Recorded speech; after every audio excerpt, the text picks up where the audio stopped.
Good morning, everyone. We're going to go ahead and get started. My name is Katora Young, and I'm the Program Analyst for the Florida Student Success Center, and we're excited to talk to you guys today about the Florida Pathways Institute Scale of Adoption Assessment. I'm joined by my colleague, Dr. Carrie Henderson, who serves as the Executive Vice Chancellor for the Florida College System, and Abby Ivy, who serves as the Director for the Florida Student Success Center. Before we begin, I would like to go ahead and go over the webinar logistics. Participants will be muted for the duration of the webinar. The materials from this webinar will be available in the handout section. We'll have the PDF of the presentation as well as a handout. Additionally, we'll send them to you once the webinar concludes. And we'll be answering questions at the end of the webinar, so feel free to go ahead and type them in the chat box as you think of them, but we'll answer them during the question and answer segment. Also note that this webinar will be recorded, and I will go ahead and turn it over to Abby Ivy. Thank you, Katora, and good morning, everybody. We are very excited to have you on our first official Florida Pathways Institute conference call. Very exciting time. So to go over quickly what we are going to be talking about today, we're going to go over just some overview, general logistics about the Florida Pathways Institute, and then we are going to jump into details about the Scale of Adoption Assessment, which will be the first formal activity for FPI institutions. And then as Katora mentioned, we will wrap up with a question and answer segment.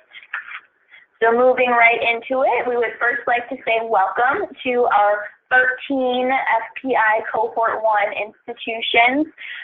If you were at any of the events where we talked about that we were launching the cohort, you may recall that we were hoping to get 5 to 7 institutions interested, and we ended up getting 13. So we were very pleased with the overwhelming response and interest in participating, so we're very excited to have you all on board.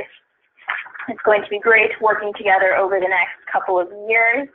Now on the screen is your team from the Student Success Center. All three of us are on the call right now, but we will be here to support you throughout the entire FPI process. So please don't hesitate to reach out to us throughout the entire institute. So that is your state team who is here to support you. But as I mentioned in my correspondence to you last week, welcoming you to the Institute, if you haven't already, you'll want to start putting together your core pathways team. So, guided pathways work is really going to touch all aspects of your institution and really is kind of an all hands on deck situation. But you do need to identify a core team that will have the primary responsibility for making sure the work is getting done. And also those will be the folks who are participating in the FPI activities and events. So, the ones who are coming to our convenings, doing the pre and post work for the convenings, and just making sure that this is all moving forward.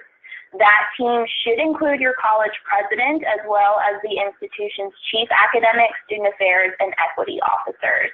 And then in addition to that, we also recommend that you include folks from advising and other student services areas, the registrar, institutional research and effectiveness, transfer transition services, and of course faculty. And really anybody else who may play a key role in this work you'll want to include on that core pathways team.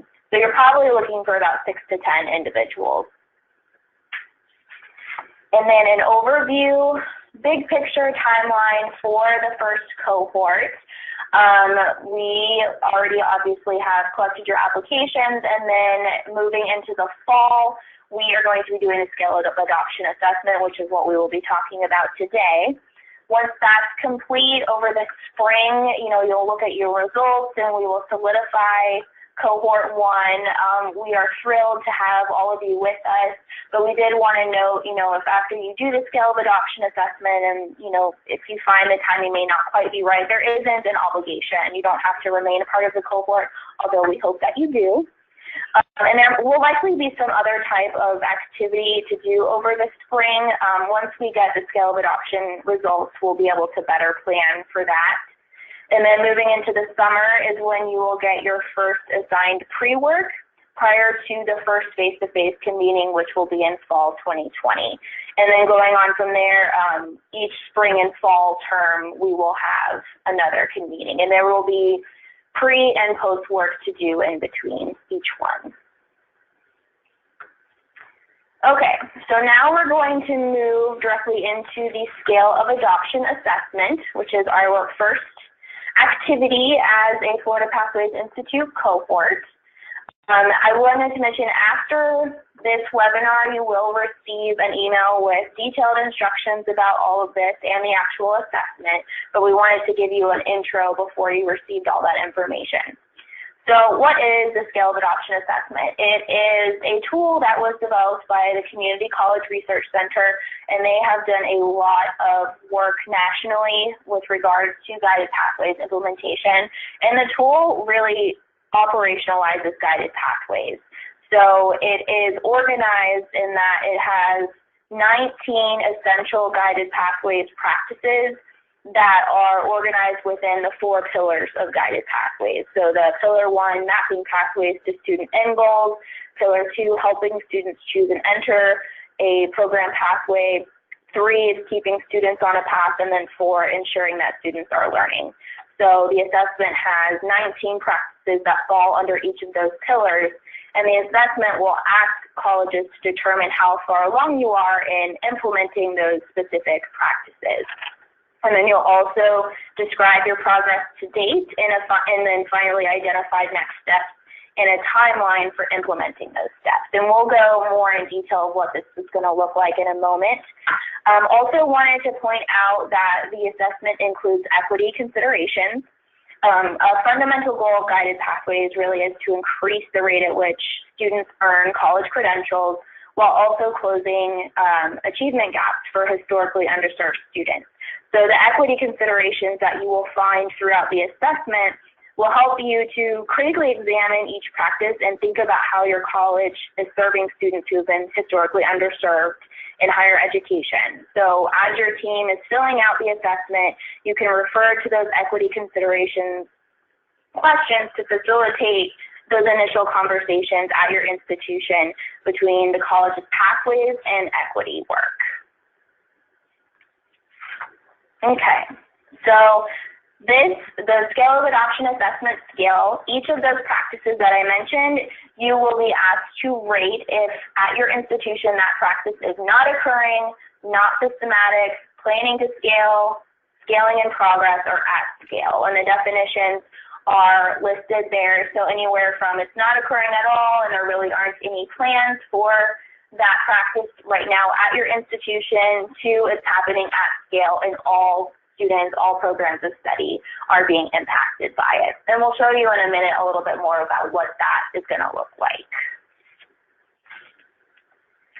So I mentioned the essential practices that are organized under the 4 pillars of guided pathways. I wanted to give you a few examples of what those look like. So an essential practice under pillar 1, which is mapping pathways to student end goals, is every program is well designed to guide and prepare students to enter employment and further education in fields of importance to the college's service area. So that's the practice, and then folks who are responding to the survey will respond using that scale that I just showed. You know, it's either not occurring, not systematic, and then all the way up to scaling.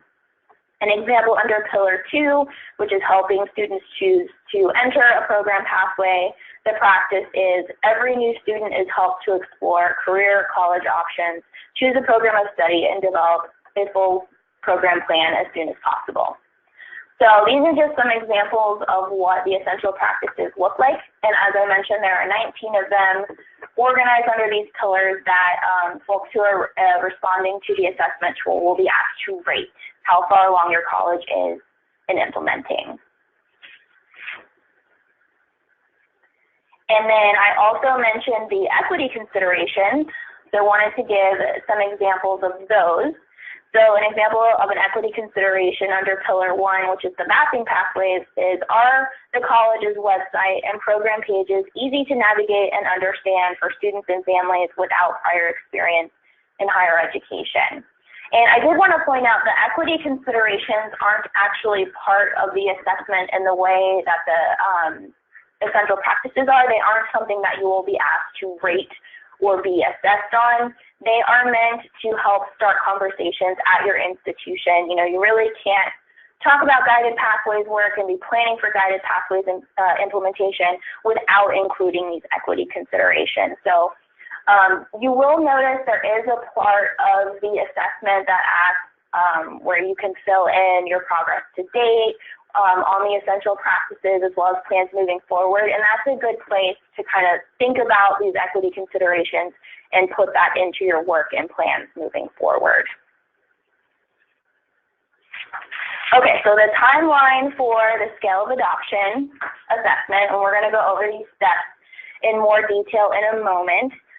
Today, you will receive an email communication with the specific instructions for administering the scale of adoption assessment. You will then have the next month to complete the assessment at your institution. And then in November, we will be hosting calibration calls with our Pathways navigators, which I will talk about more in a moment.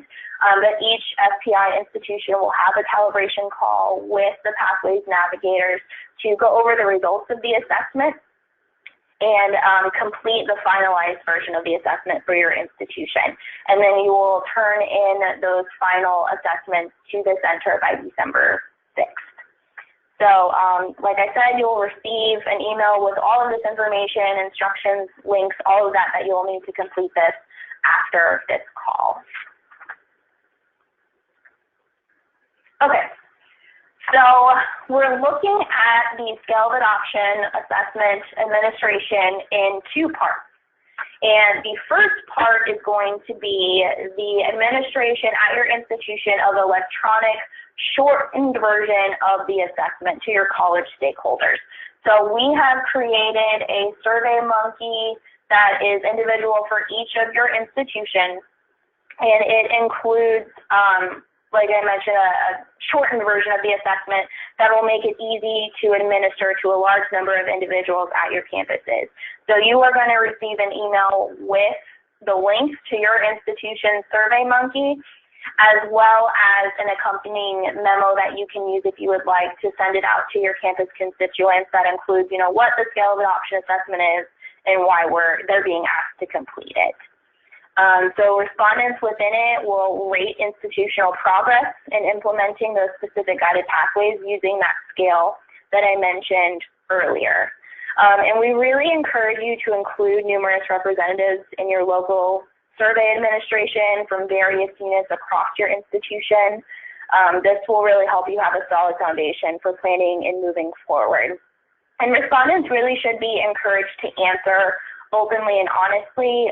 You know, the responses are not going to be linked to specific individuals, and the core pathways team is just going to receive the aggregated results. So institutions also want to point out you as the core pathways team will be able to view a summary of the responses that you're receiving throughout the next month in real time via a link that we will provide to you.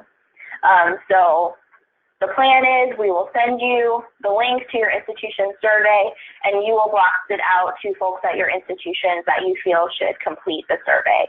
And they will have through October 25th to do that. And up on the screen right now is a screenshot of what the assessment looks like in SurveyMonkey. There is an intro page that talks about what the assessment is, what the Student Success Center is, you know, why they're being asked to complete this assessment.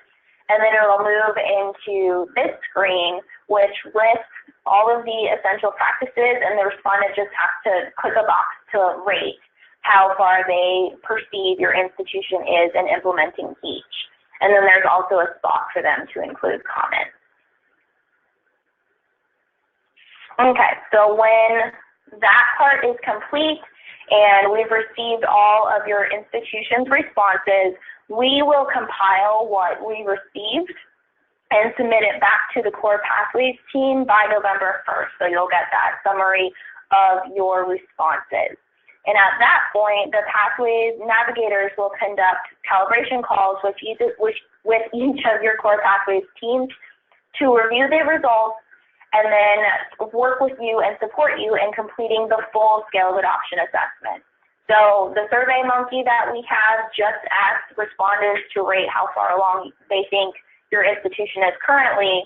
The full scale of adoption assessment also asks you to describe your progress to date, as well as plans for moving forward, and create a timeline. So the institution-wide assessment is just rating how far along you are. Full scale of adoption assessment is including those other pieces, and that will be the responsibility of the Core Pathways team to complete that full scale of adoption assessment template using input you received from the SurveyMonkey administered college-wide. And so after your calibration calls, you'll have until December 6th, 2019 to complete the full assessment. And we'll show you what that looks like, and you will receive that in the email going out today as well. So here's a screenshot from the full scale of adoption assessment. You'll see it includes that same example practice that I mentioned earlier. You will rate the scale of how far you are in implementing it, and then list out your progress to date and next steps in timeline. So this is really going to require the Core Pathways team to come to a consensus on these items of where you are and where you want to go after reviewing the results from your institution representative. And this is something, it's not electronic, it's in a Word document, so we'll send it to you, you'll be able to fill it out, and then send the template back to us. All right, so I mentioned the Pathways Navigators. So who are they? Right now, we have 3 Pathways Navigators. They are Florida College System representatives who have received extensive training from Jobs from the Future, who is one of the center's implementation partners. They work with student success centers across the nation and helping them with the guided pathways work. So they've received extensive training on them for the past year on guided pathways. So our current navigators are Eileen Stork from Indian River State College, Naima Brown from Santa Fe College, and Sherry Rowland from Tallahassee Community College. So they will be partnering with you to support you throughout the institute process. They're really there to be partners, folks who can help kind of facilitate conversations about guided pathways, and having some of those difficult conversations that this work is going to entail. I will share with you, we have the 3 right now, but we are planning to expand our team of navigators. So you'll be getting more information about that if there are folks, at your institution that might be interested. But we are going to be hosting a Navigator Academy this spring, where we will be doing training for other folks who are interested in being navigators throughout this process. And then they will be partnered with the specific FPI institutions. What we are envisioning right now is that each FPI college will be paired with a navigator who is from academic affairs and a navigator from student affairs. And then we'll also have some subject matter experts on topics related to pathways who can kind of float between the institutions as needed. So if you haven't done so already, I sent out the link, and we'll send out the link again today, and it's also included on this slide. You'll want to schedule your calibration call with the Pathways Navigators to complete your scale of adoption assessment during that 2-week time period in November. If you click the link, there are a bunch of date and time options. Please just indicate one.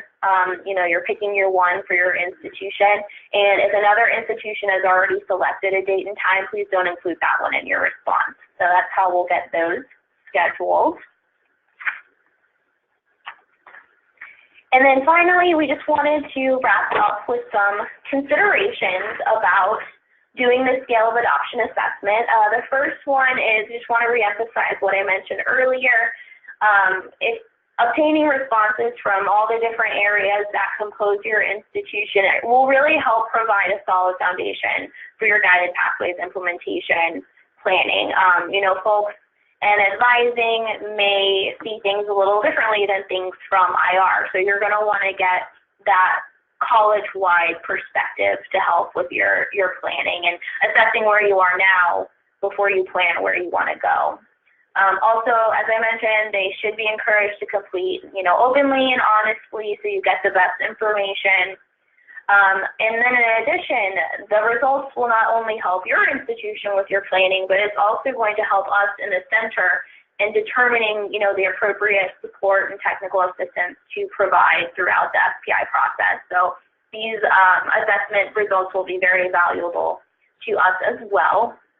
And then I also finally wanted to mention an institution can administer this assessment multiple times throughout your Pathways journey. It's used as an evaluation tool not only to assess where you are now, but you can also use it to assess progress on implementing those Pathways essential practices. And you'll notice nationwide this assessment is used, and institutions often use it multiple times throughout their progress and to compare progress and results.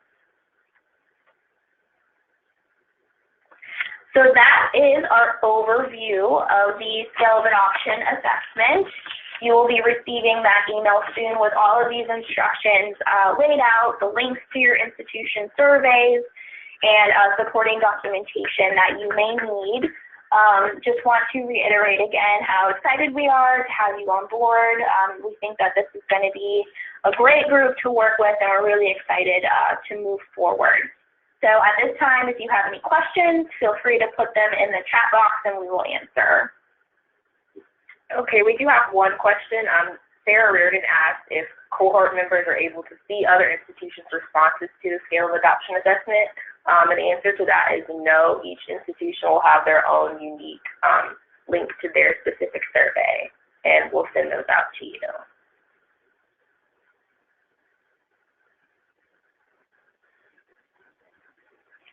All right, and we'll just pause and give folks an opportunity to type in any more questions you might have.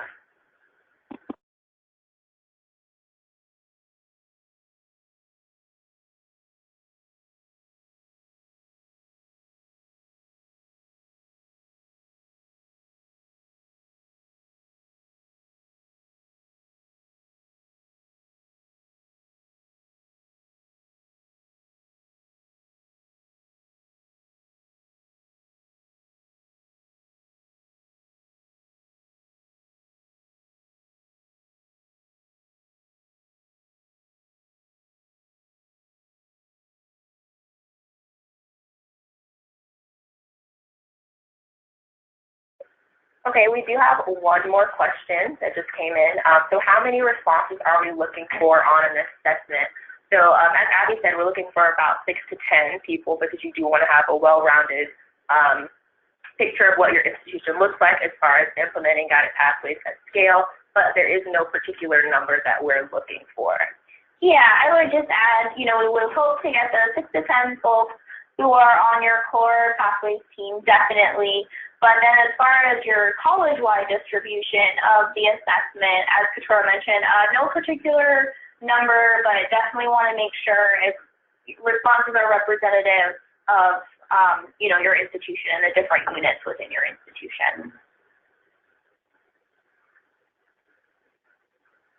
Yeah, we'll give folks a couple more minutes or moments to ask any other questions.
Okay, so we have another question that came in regards to the Pillar 1 college's service area. So if you have a target that's outside of the service area, how would you input that into the survey? Yeah, and so the intent with the survey is to focus on what the institution defines as its service area. And so for the Florida college system, we would be interested in the statutory definition of what the college's service area is. If the college is targeting programs outside the service area, I would think that you would want to note that within the description or additional comment section. But really the focus is on the statutory mission of the Florida college system, which is serving institutions and students within the service area.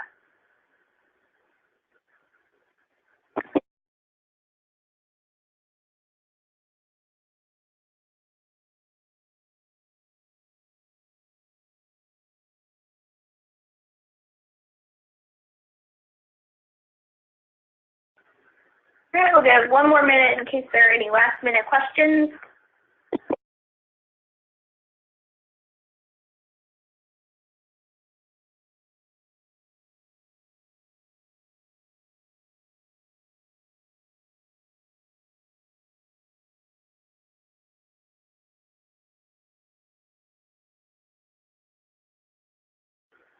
All right, seeing as there are no further questions, we'll go ahead and wrap up the webinar. Thank you again for joining us today and for joining the cohort. Be looking out for that correspondence later in the day today, and feel free to reach out as always if you ever have any questions or need any support. Thank you.